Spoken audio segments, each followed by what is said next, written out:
Salut tout le monde, bienvenue à On Joue Dessus. Cette semaine, je voulais vous faire une vidéo, un petit retour sur la vidéo que j'avais fait au début du mois de juillet. C'est-à-dire que je vous avais dit que ça, c'était ma pile de la honte, donc ma nouvelle pile de la honte, version 3.0.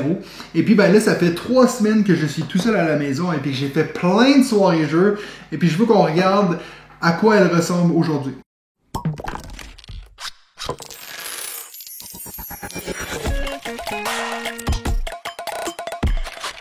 Bienvenue à On Joue Dessus, il fait à peu près 400 degrés dans cette pièce, donc si vous me voyez tout luisant, c'est pour ça. On est en pleine canicule ici, et puis ben c'est le temps idéal pour rester à l'intérieur, dans une pièce enfermée, puis vous parler des jeux de société. Donc à chaque mois, je vous fais un top 5 des jeux que j'ai le plus joué pendant le mois. Ce mois-ci, ça va être un peu différent, je sais pas encore si je vais en faire une, parce que c'est pas nécessairement le nombre de parties qui est intéressant, mais c'est les différents jeux que j'ai joués. Donc je sais que techniquement, là je suis en train d'enregistrer ça, on est le 23 juillet, donc le mois n'est pas encore terminé, mais ma femme revient demain, je vais la chercher à l'aéroport, puis disons qu'à partir de là, on a plein de choses de prévues, j'aurai pas vraiment le temps de faire énormément de jeux, mais déjà dans les 23 premiers jours du mois de juillet, j'ai fait 51 parties, donc de 38 jeux différents. J'ai eu au-dessus d'une dizaine de soirées jeux avec des gens de la communauté, avec des amis à moi. Donc j'ai vraiment tout donné pour essayer de minimiser cette pile de la honte, en plus de la version 2 que j'avais, donc mon autre pile de la honte que je vais peut-être aussi mettre à côté. Et puis je voulais qu'on regarde ensemble quels sont les jeux que j'ai eu la chance de jouer, et puis je vais vous faire des critiques très rapides sans vraiment rentrer en détail sur le jeu, mais peut-être ce que j'ai aimé, ce que j'ai moins aimé. En plus de ça, je vais peut-être vous parler des petits nouveaux dans ma ludothèque, parce que oui, en plus de tout ça, j'en ai quand même racheté d'autres, parce que oui, je suis malade. N'oubliez pas de vous abonner à la chaîne, hein. Au moment de tourner cette vidéo-là, on est à 3900, donc il me reste 100 abonnés pour me rendre à 4000, puis ensuite avec 4000, on va pouvoir se rendre à 5000, puis après ça, une fois qu'on est à 6000, on va pouvoir... Vous voyez ce qui va arriver. Éventuellement, on va pouvoir conquérir la planète. Donc, on va les passer un à un. J'ai pris le même ordre. J'ai regardé mon ancienne vidéo. Je les ai mis pareil comme il l'était dans l'autre vidéo. Donc, ça, c'était ma pile de la honte au début du mois de juillet. Et puis, je vais les passer un à un, vous dire si j'ai joué et puis ce que j'en ai pensé. On va commencer avec Greenville 1989, donc, qui est un jeu que j'ai joué. Et puis d'ailleurs, quand j'avais fait cette vidéo-là, j'avais pas encore même ouvert la boîte, parce qu'on m'avait donné ce jeu, vous vous souvenez, j'avais dit qu'on m'avait donné ce jeu, il y a quelqu'un dans la communauté qui a entendu que j'en avais parlé, puis qui m'a envoyé sa copie parce qu'il jouait pas. Donc Michael Rebourg, encore un gros merci à lui. J'avais même pas ouvert la boîte parce qu'elle était pas neuve, donc j'avais pas besoin de dépuncher rien. Je m'étais dit je vais attendre d'y jouer. Puis en fait, à l'intérieur, déjà il y avait un petit message d'écrit, donc merci Michael. Et puis en plus de ça, j'ai une carte qui est faite juste pour moi. Donc Michael a fait exprès de faire une carte que pour moi, j'en ai parlé dans le podcast. Donc c'est de cette carte-là qu'on parle. Je sais pas si vous arrivez à voir quelque chose, mais bref, il y a un petit top 5 ici pour moi. Donc c'est des top 5 contre nature. Donc il y a écrit Pissenlicide, Tainted Grain, les pandas de Bourgogne, le coton de Catane, Turkerion et puis Broomerdale. Donc c'est tous des jeux, un peu des références à des choses qu'on parle sur le podcast. Merci beaucoup. Donc j'ai pu y jouer et puis je pense franchement que c'est pas nécessairement le genre de jeu que je sais que je vais sortir souvent. Par contre, une fois que j'ai joué à ce jeu-là, j'ai directement vendu ma boîte de Mysterium parce que je préfère, si je dois jouer un jeu dans ce style-là où on va utiliser des cartes pour essayer de raconter une histoire, pour faire deviner quelque chose, je préfère de loin Greenville 1989. Puis en plus, il y a un côté un peu plus dark. Il y a beaucoup de gens en parlant de ce jeu-là qui font référence à Stranger Things. On voit clairement l'inspiration. Mais c'est un jeu que je suis très content d'avoir essayé. Et puis, c'est pas un que je recommande à tout le monde. Mais si vous aimez des jeux à la Mysterium, à la Dixit, ça, c'en est un qui est assez intéressant. Que cet élément de beaucoup plus de narration qu'on doit faire, de vraiment dire, mais qu'est-ce qui nous mène de cette carte à cette carte-ci. Donc, c'est un jeu que j'ai bien aimé et puis qui va rester dans ma ludothèque. Ensuite, on a The Great Wall, donc le gros jeu de Awaken Realms. Je vais vous avouer que celui-ci, ça a été une des plus belles surprises de mon mois intensif de jeux de société. Pas nécessairement parce que j'ai quelque chose contre Awaken Realms, mais souvent c'est des gros jeux que je sais que j'aurais pas l'occasion de jouer souvent. The Great Wall, ça a été un de mes coups de cœur de ce mois-ci. J'ai adoré ce jeu-ci. Pour ceux qui connaissent pas, c'est vraiment comme... C'est un genre de semi-coopératif, ça veut dire qu'on travaille tout ensemble pour essayer de défendre la Grande Muraille. Mais on va faire des points de différentes façons. Ça veut dire que celui qui défend le mieux va faire un peu plus de points. Donc, on a cet élément qu'il y a quand même pas mal d'interactions. On va regarder les autres joueurs et dire « Mais oui, mais il faudrait quand même que tu ailles te mettre ici, comme ça tu peux défendre le mur. » Moi aussi, je vais venir. Bien sûr, je vais venir. Puis quand c'est à ton tour, finalement, tu fais autre chose pour faire des points derrière. Donc, c'est un jeu que j'ai vraiment adoré. J'ai pu jouer avec John de notre communauté, en plus de sa femme, et puis notre ami Benji du podcast. Et puis c'était une des plus belles victoires de ma vie parce que tout le long j'étais loin devant et puis vraiment je me disais je vais gagner haut la main. Puis à la toute fin, Benji a fait vraiment beaucoup de points de fin de partie puis il est arrivé à juste un derrière moi, donc j'ai gagné par un point. Une excellente partie. Ça reste un jeu qui est quand même long, hein, je l'ai dit un peu d'intro, mais c'est pas quelque chose qui m'a rebuté. C'est pas comme par exemple avec Nemesis où t'as vraiment une longue mise en place, l'explication des règles est dure. Au final, The Great Wall, c'est un plateau qui est très intimidant, il y a beaucoup de choses qui se passent, mais au final tu te rends compte que à ton tour, il n'y a pas énormément d'actions à faire, donc ça réduit un peu le temps de décision si on veut. Donc voilà, The Great Wall, un excellent jeu que je suis très content d'avoir ajouté à ma collection et puis que je suis content de ne pas être obligé d'attendre 4 ans pour l'avoir en version Kickstarter. Et puis en passant, c'est un jeu qui est extrêmement beau. Toutes les cartes sont tellement bien illustrées, on a toutes les mêmes cartes d'action, sauf que chaque joueur a une différente version de ces cartes-là, donc les illustrations et tout, c'est un des plus beaux jeux que j'ai dans ma collection. En parlant de très beaux jeux, on va aussi parler maintenant de Townsfolk Tussle. Donc, un jeu que j'en avais parlé, que j'étais très excité parce que c'est un jeu que je cherchais depuis longtemps. Il était passé par Kickstarter, mais vu qu'il n'y a qu'une version en anglais, il n'y a pas beaucoup de gens qui l'ont acheté par ici. Mais j'ai trouvé une version usagée, je l'ai acheté très cher, et puis j'ai pu y jouer. Je suis un grand fan du jeu vidéo Cuphead. D'ailleurs, je m'y suis relancé et puis c'est vraiment difficile, mais c'est un jeu qui a un style un peu cartoon des années 1930. Donc, on retrouve la même chose ici. Donc, au niveau des illustrations, du matériel, tout est top. C'est vraiment, vraiment un beau jeu. J'ai pu y jouer. Donc, j'ai joué cette semaine à 2 joueurs. Et puis, on n'a pas du tout aimé ça. Je me rends compte que pour moi, des jeux où tu arrives dans une pièce puis il faut que tu lances un dé, puis si tu fais plus que 3, ben, tu survis, sinon tu meurs. Ah, j'en peux tellement plus. Quand tu as joué à des jeux comme Gloomhaven ou des jeux où on trouve d'autres façons de... pouvoir un peu gérer la chance, le hasard. Moi, ces jeux où tu lances un dé, puis selon ce qu'il y a, ben, tu te fais mal. Je trouve que c'est tellement basique. Puis pour un jeu comme ceci, j'aurais tellement aimé avoir une façon originale, intéressante de attaquer les monstres. Mais au final, on est là avec nos figurines. Je me mets à côté du bonhomme, je lance un dé. Ah non, j'ai pas fait autant de points qu'il fallait, puis ah, je me suis fait taper. Ça a été long et ennuyant. Ça me fait beaucoup de peine, hein. J'avais beaucoup d'espoir sur ce jeu et puis je pense qu'il y a un qui va juste jamais ressortir parce que déjà, c'est un peu faux ce que je dis, c'est pas que j'ai quelque chose contre les jeux où on lance des dés machin, par contre, faut pas que ce soit un jeu qui dure 2 heures et puis qu'il y ait beaucoup de mise en place. Si tu veux faire un petit jeu qui va prendre 20 minutes, ah, roule le dé, ah non, ok, il y a moyen que ça m'intéresse, mais pour un gros jeu où je vais investir du temps, dis-moi pas que si je roule tout le temps 3 fois de suite des 2 puis que je fais pas d'attaque, ben je fais rien à mon tour, ça m'intéresse pas du tout. Donc ça c'est malheureusement un jeu que j'ai pu jouer, donc il est sorti de ma pile, mais par contre je pense que je vais peut-être jamais y rejouer, mais j'ai quand même pas envie de m'en débarrasser parce que je le trouve tellement beau, je trouve que c'est une œuvre d'art ce jeu. Donc félicitations aux illustrateurs et puis moins félicitations pour ceux qui ont créé le jeu parce qu'il est pas super intéressant. Ensuite on passe à Marvel Champions, ça c'en est un que j'ai pas joué. Donc il reste sur ma pile de la honte. J'ai passé à 2 doigts d'y jouer hier en solo. Et puis finalement j'ai commencé à regarder les règles, puis ça m'intéressait pas. Pas que le jeu ne m'intéresse pas, mais encore une fois, j'ai vraiment de la peine à me motiver pour jouer à un jeu en solo. Je me disais tout le temps, je vais attendre. On a failli y jouer avec Benji à 2 joueurs. Apparemment à 2 joueurs c'est encore très bon. Mais ça devrait pas tarder, je vais sûrement y jouer. Mais pour le moment, j'y ai toujours pas joué. Parce que j'ai pas envie de jouer tout seul. Ensuite, on passe à Radlands, donc qui est un petit jeu de 2 joueurs. Je pense que c'est celui que j'avais le plus d'espoir de jouer parce que je me dis, ça va être vite fait de jouer à 2. Mais quand je lisais les règles, je me suis rendu compte en fait que c'est un jeu, je le savais, mais j'avais un peu oublié. Il est 100% en anglais cette version-ci que j'ai. Je crois d'ailleurs qu'il n'y a pas encore de version française. Et puis à chaque fois que j'avais des gens qui venaient pour faire comme des jeux à 2, c'était toujours des gens qui ne pouvaient pas jouer à des jeux en anglais, qui ne voulaient pas nécessairement. Donc on n'a jamais pu y jouer. J'ai commencé à regarder les règles, je pense que c'est un jeu qui va beaucoup m'intéresser. Puis encore une fois, les illustrations dans ce jeu, j'adore le style, ça me fait beaucoup penser à Borderlands, qui est un de mes jeux vidéo préférés. Mais donc j'ai pas pu jouer à Radlands non plus, donc lui il reste sur ma pile.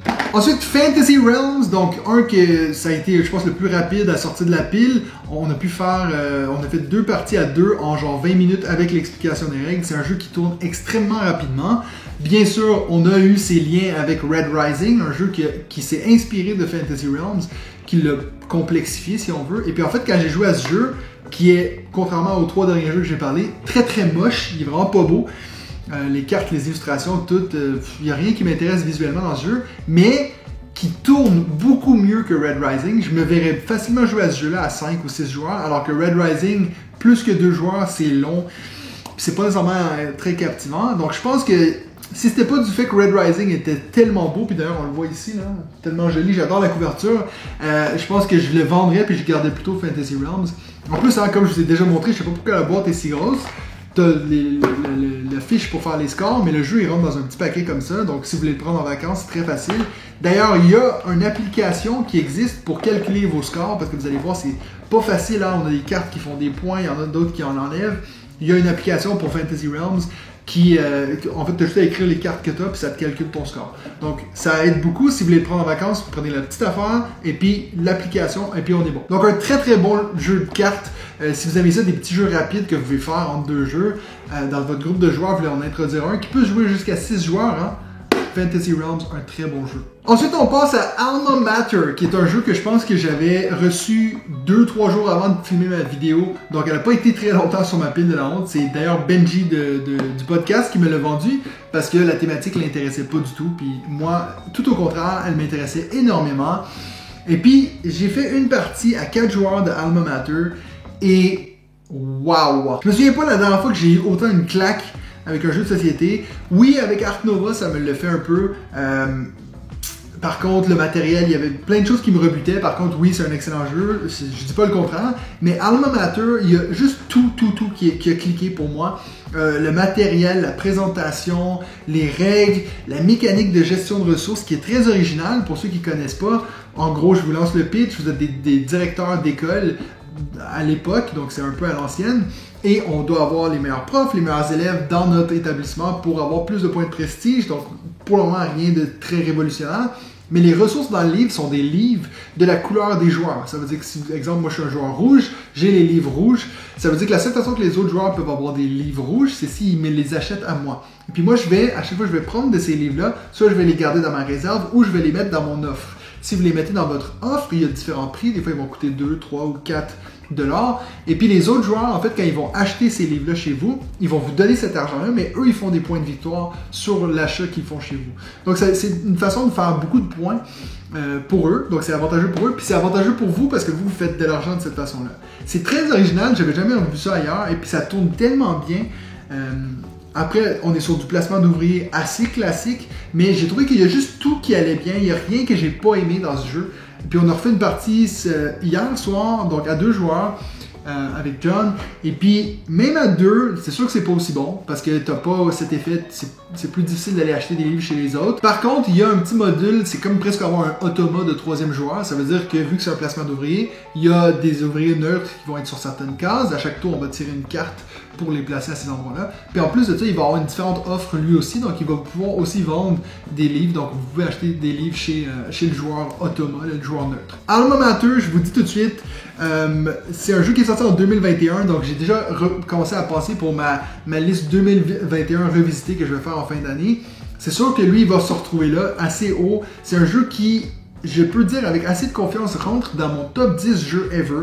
Donc si vous n'êtes pas rebuté par la thématique, si l'école ça vous intéresse pas nécessairement, je pense qu'il y a quand même un excellent jeu là derrière. Et puis ces temps-ci en plus, partout il est un peu en rabais. Vous pouvez l'acheter pour vraiment pas cher. Et puis comme je dis, il y a un insert déjà dans le jeu qui est parfait. Il y a le matériel qui est de qualité. Donc vous pouvez pas vous tromper avec Alma Mater. Ensuite, on passe à Sommet. Donc un jeu que, comme je vous avais dit, ce lien que j'avais avec le créateur de South Park, qu'il avait mis comme son jeu préféré ever. Il y avait eu pas mal de comparaisons avec Subterra. Un autre jeu que j'avais joué assez récemment, donc je voulais y jouer. On a pu y jouer à 5 joueurs celui-ci. Apparemment, plus on est, mieux c'est. C'est un jeu qui se joue de 1 à 6. Il y a 2 modes, compétitif ou coopératif. Après plein de critiques que j'ai vues en ligne, tout le monde disait le mode compétitif est vraiment pas top, il faut vraiment jouer en coopératif. Donc on a fait une partie, et puis, comment dire, c'est pas un jeu qui m'a emballé plus que ça. Par contre, il faut tenir en compte que je suis pas un amateur des jeux coopératifs. Je suis pas quelqu'un qui adore les jeux coopératifs. C'est rare, je parle souvent de Spirit Island qui est un de mes jeux préférés. C'est un des seuls que j'aime dans la coopération. Il faut qu'il y ait un élément de compétitif quand même. Quand c'est du purement coopératif, j'ai vraiment l'impression qu'on a cet effet de le joueur alpha qui va dire non mais là fais ci, fais ça. Il y a des choses qui sont très intéressantes dans Sommet par exemple. En fait le but c'est que tout ensemble on va essayer de rendre une personne qu'il faut qu'il monte au sommet puis qu'il redescende. Ça veut dire que si exemple il y a un autre joueur qui sera au sommet, puis pas moi, c'est pas grave. Il faut juste qu'on s'assure que cette personne-là puisse redescendre. Fait qu'il y a des façons, d'exemple, si moi je me mets sur le chemin de cette personne-ci, quand ils vont arriver sur ma case, en fait, ils sautent cette case-là. C'est comme si moi je l'aidais à descendre. Donc, on a un peu avantage à tout un peu se mettre dans son chemin. Donc, il y a un peu de coopération comme ça qui était intéressante. C'est un jeu que, justement, je viens de comparer à Subterra. Je crois que si je devais en garder un des deux, je garderais celui-ci au niveau de la mécanique puis du jeu, parce que je le préfère. Par contre, Subterra a un thème qui m'intéresse plus et qui est plus cool, bien sûr, avec cet effet, les blacklights. J'ai tout acheté des blacklights pour le studio où je peux faire une partie où on est tous dans le noir. Ça, c'est super cool. C'est rare qu'on peut faire ça avec des jeux. Donc, je suis un peu partagé parce que celui-ci, les illustrations, j'aime vraiment pas. On est vraiment sur des personnages qui sont tous très carrés, rectangulaires, et puis ils ont des yeux blancs. Je sais pas pourquoi on dirait qu'ils sont tous des morts vivants. J'aime pas du tout le style, mais le gameplay était quand même assez chouette. J'aimerais bien en refaire une partie. J'avoue que j'ai été assez attiré en refaire une, mais je suis quand même mitigé. Pour que quelqu'un le mette de son meilleur jeu de tous les temps, il doit avoir eu des parties incroyables, parce que pour moi, je le vois pas encore. Donc voilà, c'est mon opinion sur Sommet. Que j'ai eu la chance de jouer une fois, donc qui est sorti de ma pile de vente. Et puis pour finir, le dernier, Fog of Love, j'avoue que ça c'est celui où j'avais aucun espoir de l'essayer. C'est un jeu qui se joue que à deux, qui est en anglais, et puis en plus la thématique est assez étrange. T'sais, à moins de jouer avec quelqu'un que tu connais très très bien, je me verrais mal avec un semi-inconnu et genre, ouais, mais non, on va jouer à un jeu où on va essayer de créer la meilleure couple pour nous deux. Donc celle-là, j'ai pas eu la chance de jouer. Je pense que je vais y jouer avec ma femme, même si bizarrement tout le monde dit sur internet qu'il faudrait pas jouer avec ton partenaire ou ta partenaire, parce que il y a un peu un élément qui sort du jeu qui dit mais pourquoi t'as fait ça? D'habitude dans la vie tu fais un peu toujours comme ça, alors que peut-être que tu as un objectif qui est pas ce qui représente ta personnalité. Bref. Mais je suis assez intéressé à essayer ce jeu-là. J'ai toujours aimé les jeux qui sont très très différents. Puis celui-ci semble être très différent.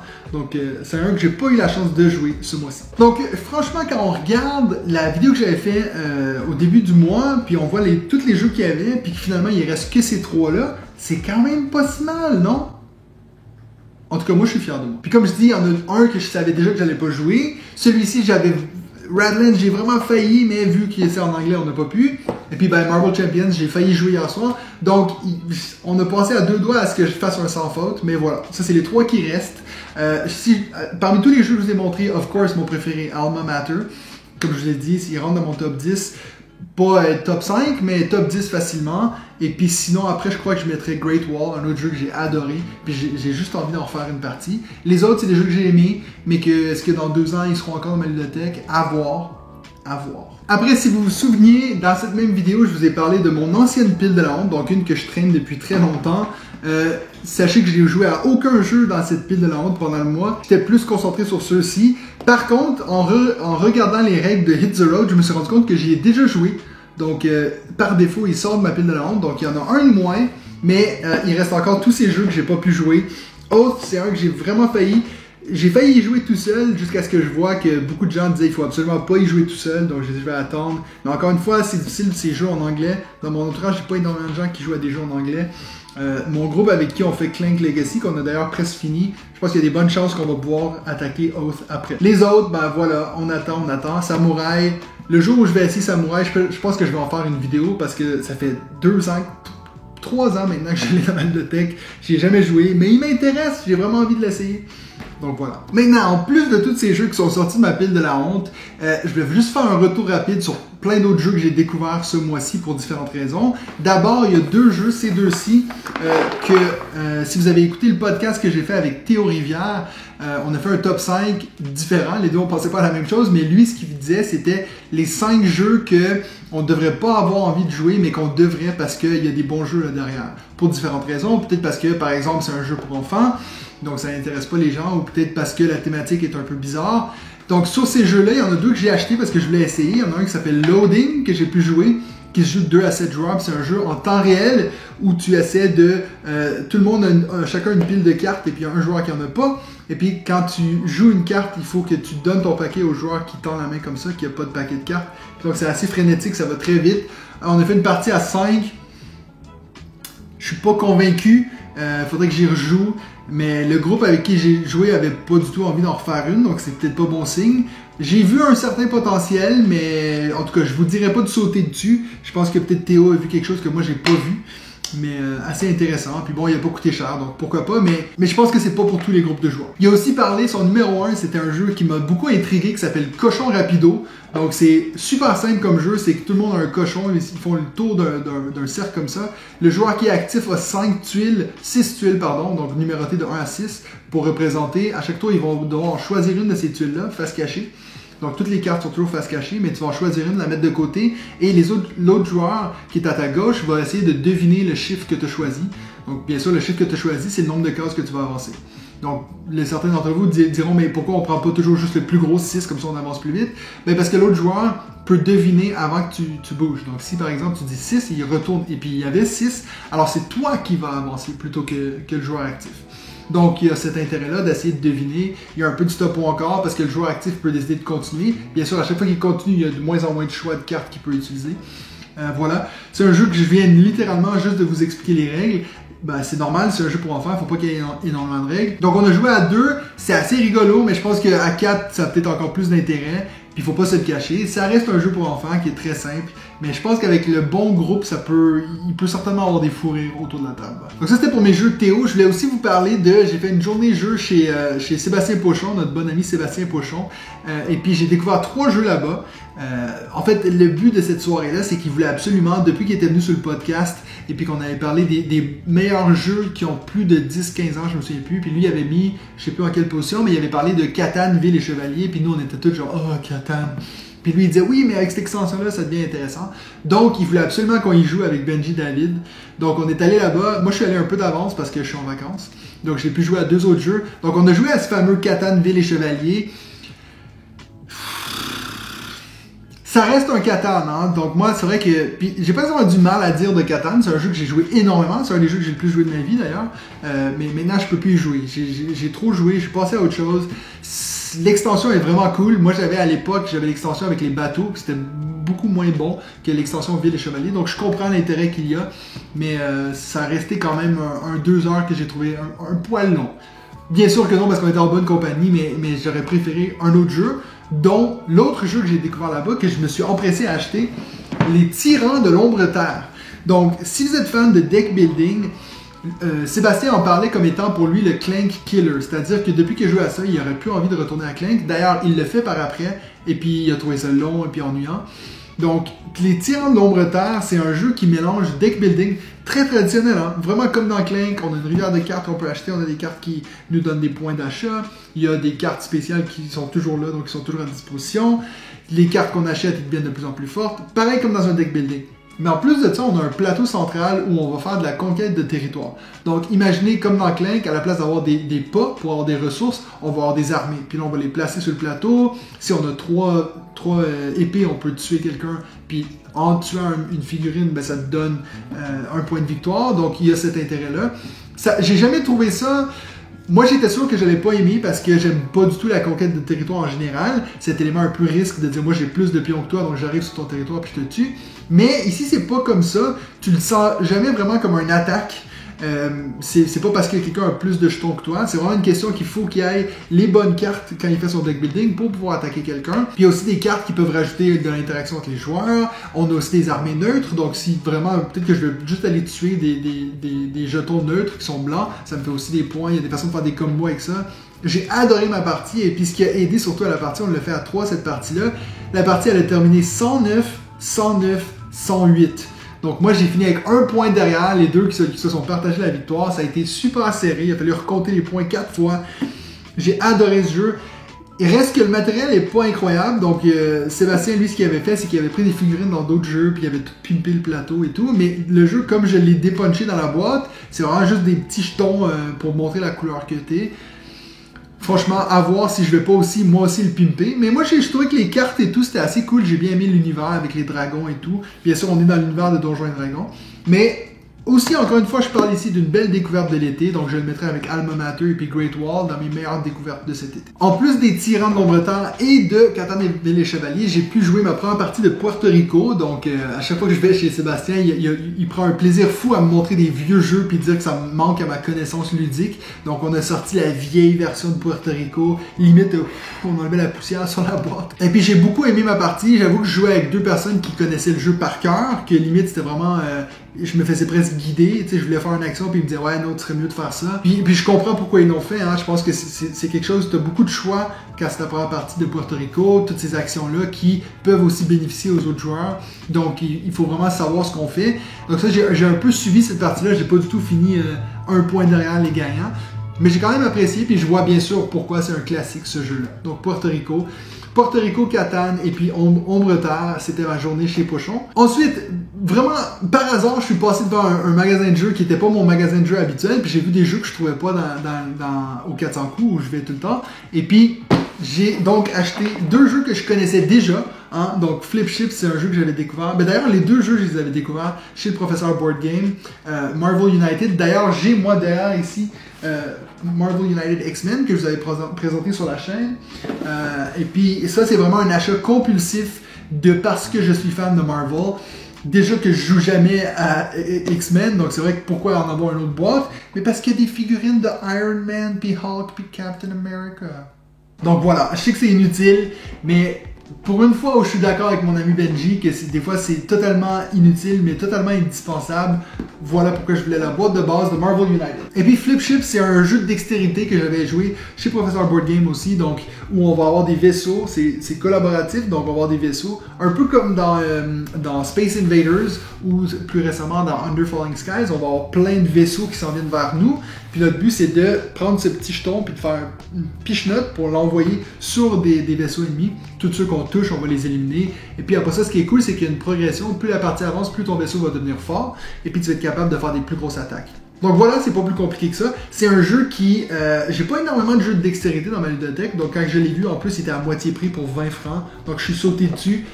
J'ai pas encore pu y rejouer, mais je sais. Donc je le mets pas dans la pile de la honte parce que j'y ai déjà joué.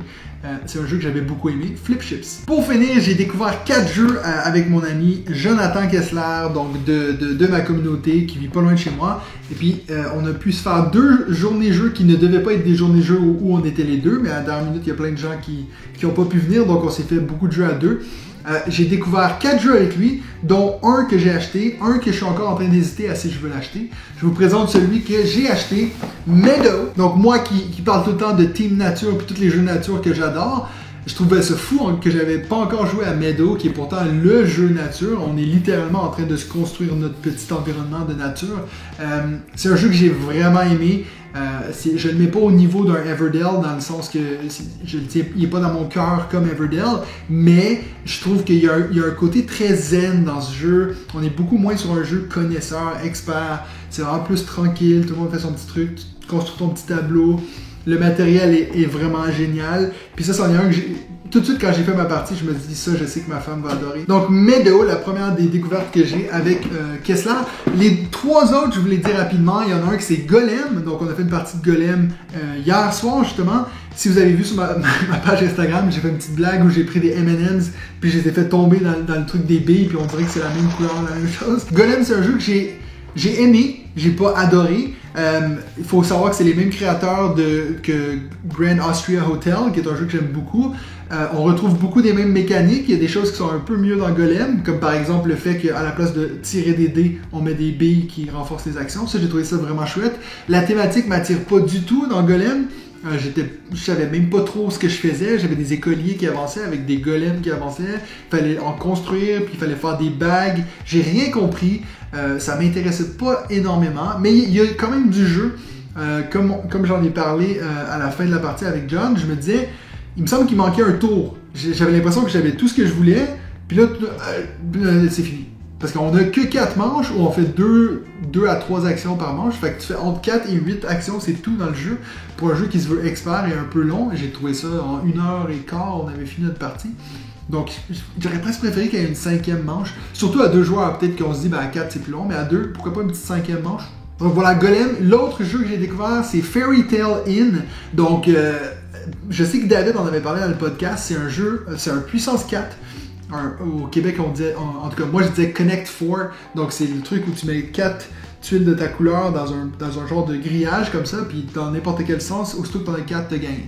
Là, c'est pas la même idée, mais on a le même genre de plateau où on va avoir des tuiles, 4 tuiles ou 4 ou 3 tuiles avec des différents pouvoirs selon les personnages qu'on choisit. Donc, par exemple, si moi je prends Pinocchio, si je la place face à moi, parce qu'ils ont 2 côtés, On est toujours obligé de les mettre face à nous, mais des fois on va avoir des personnages comme Pinocchio qui va me donner un point pour toutes les tuiles qui sont adjacentes, mais qui sont face à mon adversaire.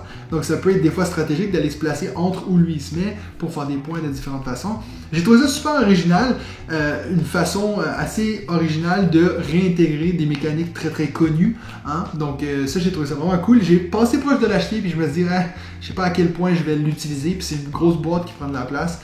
Donc pour le moment, il est en mode wait and see. Et puis ma dernière découverte de ce mois de juillet, que j'ai découvert hier, encore une fois, en même temps que Golem, mais que j'ai beaucoup plus apprécié, c'est les fondateurs de Teotihuacan. Donc, vous savez déjà, Teotihuacan, c'est un de mes jeux préférés, donc j'ai été très excité de voir qu'il y avait un autre jeu dans cet univers-là, alors que c'est pas du tout le même créateur, c'est la même compagnie, puis dans le même univers, oui, mais c'est par des créateurs différents. C'est un jeu de placement de tuiles, donc on est beaucoup moins sur, on n'est pas sur du placement d'ouvriers du tout, on est sur du placement de tuiles surtout, et à chaque tour, on va devoir prendre des différentes actions. Donc oui, c'est vrai qu'il y a un peu de placement d'ouvriers, mais on va prendre des différentes actions, on va choisir la force de cette action-là, et ça va nous permettre de construire des tuiles qu'on va mettre autour de notre plateau.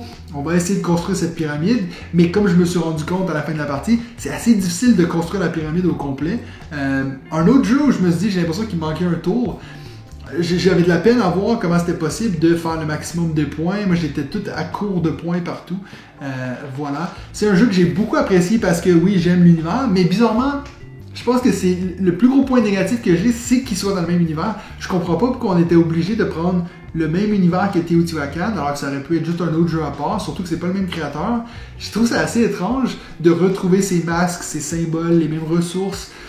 Pourquoi? Je sais pas. En tout cas, c'est un jeu que j'ai beaucoup aimé, malgré ce que je viens de dire. Je me suis rendu compte par après que je pense que j'ai pas énormément des jeux de placement de tuiles qui sont experts. Je pense d'ailleurs que c'est celui le plus expert que j'ai fait. Il y a beaucoup de choses à réfléchir. Il y a des ressources sur le plateau que si on pose une tuile, on les recouvre, donc on en a plus. Donc c'est toutes des choses qu'il faut réfléchir. Et puis, franchement, je sais pas si c'était parce qu'il était tard, mais le nombre de fois où j'étais juste bloqué, puis je sais pas quoi faire. Mais c'est un jeu que je vois qu'il y a beaucoup de potentiel. Et puis pourquoi pas, si un jour je le vois peut-être en réduction, peut-être en rabais, je vais peut-être sauter dessus puis l'acheter. Donc voilà, ça c'est tout pour mon mois de juillet extrême de jeux de société, comme je vous ai dit. J'ai fait ça beaucoup. Je pensais que j'allais me tanner éventuellement de faire des soirées jeux. Je pense qu'à chaque 2 jours, j'avais une soirée jeu chez moi avec des groupes différents, ça tournait beaucoup. Mais je me rends compte à quel point je suis vraiment accro aux jeux de société parce que j'adore découvrir des nouveaux jeux, j'adore juste même repenser un jeu qu'on sait qu'on aime déjà. C'est toutes des expériences que j'adore, puis j'ai de la chance d'avoir des gens autour de moi qui sont chouettes, qui adorent jouer. Donc beaucoup de belles expériences. Et puis c'est tout pour mon mois de juillet. On verra si je décide quand même de faire un top 5 du mois, mais vous verrez, c'est sûr que c'est des jeux comme Packet Chips qui vont sortir plus souvent que d'autres. Donc voilà. J'espère que vous avez passé un bon mois de juillet de gaming, que vous avez pu sortir beaucoup de vos jeux de votre pile de la honte. Dites-moi dans les commentaires lesquels entre tous ceux que j'ai essayés sont vos préférés, et puis si vous êtes d'accord avec certaines des critiques que j'avais ou pas. Comme je vous ai dit, on est presque à 4000 abonnés. À 4000 abonnés, c'est sûr qu'on va faire un concours. Les dernières fois, j'avais fait quand même des bons concours, donc inquiétez-vous pas qu'il y aura aussi des beaux prix à gagner. Moi, je vais être en vacances pour les 2-3 prochaines semaines, donc il n'y aura peut-être pas de vidéos qui vont tourner sur la chaîne. À voir si je décide d'en faire une, peut-être improvisée comme ça, mais il ne devrait pas en avoir. J'espère que vous avez aimé ma vidéo de la semaine dernière sur les signes que vous êtes accro aux jeux de société. J'adore faire ces vidéos-là, puis c'est vrai qu'à chaque fois, je me dis, je pense que là, je vais avoir de la misère à trouver une autre idée, puis finalement, d'un coup, il y a une idée qui me vient. En tout cas, celle-là, on a eu beaucoup de plaisir à la tourner avec Raph et puis Benji, bien sûr. Donc, j'espère que vous avez adoré. Et puis, nous, on se revoit la semaine prochaine pour un autre épisode de